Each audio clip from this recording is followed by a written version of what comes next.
గంజాయి వ్యాపారానికి రాజధానిగా వైజాగ్ ను తీర్చిదిద్దుతున్న ఘనత వైసీపీ నేతలకే దక్కుతుందని నారా భువనేశ్వరి అన్నారు. నూజివీడు నియోజకవర్గ పర్యటనలో భాగంగా నూజివీడు మండలం గొల్లపల్లి చేరుకున్న భువనేశ్వరి గురువారం మాట్లాడారు. రాష్ట్రంలో 30,000 మందికి పైగా మహిళలు మిస్ అయితే నేటికి జాడలేదని వాపోయారు. అరాచకాలు, అత్యాచారాలు అన్నింటా దోపిడీ ఇదే వైసీపీ పాలన అన్నారు.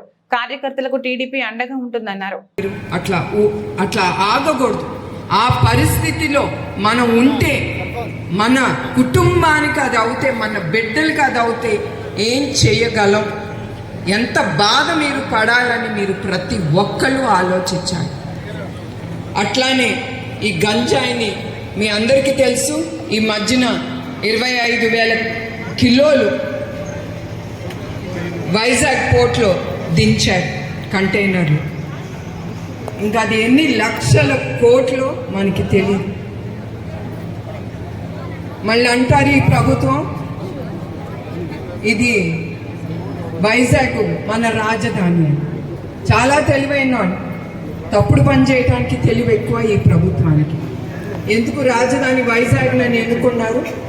ఎందుకంటే ఇట్లానే గంజాయి దించవచ్చు, పోర్టు కదండి, అన్నీ ఆ ద్వారా దించి వాళ్ళు పొట్టం గడిపించవచ్చు. కానీ వాళ్ళ ఆలోచన, వాళ్ళ జోబులు నింపుకుంటారు, వాళ్ళ పొట్టలు నింపుకుంటారు ఈ ప్రభుత్వం.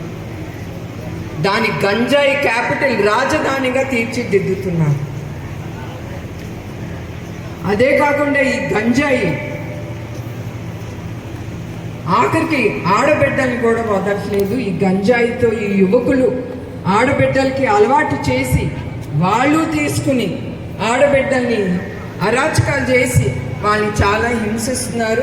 అట్లా జరిగి ఒక బిడ్డ ఈ మధ్యనే చనిపోయింది. అట్లా ఎంతో మంది మన బిడ్డలు అనుకోవాలి. మీరు స్త్రీలు మీరు ఆలోచించాలి.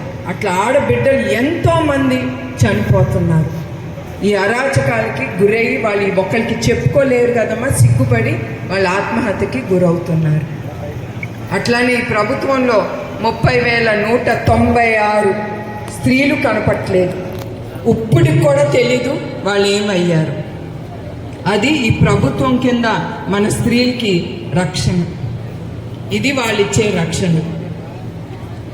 రేపులు, అరాచకాలు, గంజాయి, కల్తీ మద్యం ప్రతి ఒక్కరికి అలవాటు చేసి మన రాష్ట్రాన్ని అంధకారంలో పెట్టేస్తున్నారు. ఇప్పుడు మీరు 5 సంవత్సరాలు ఏమన్నా ఒక ఇండస్ట్రీ వచ్చిందా అండి?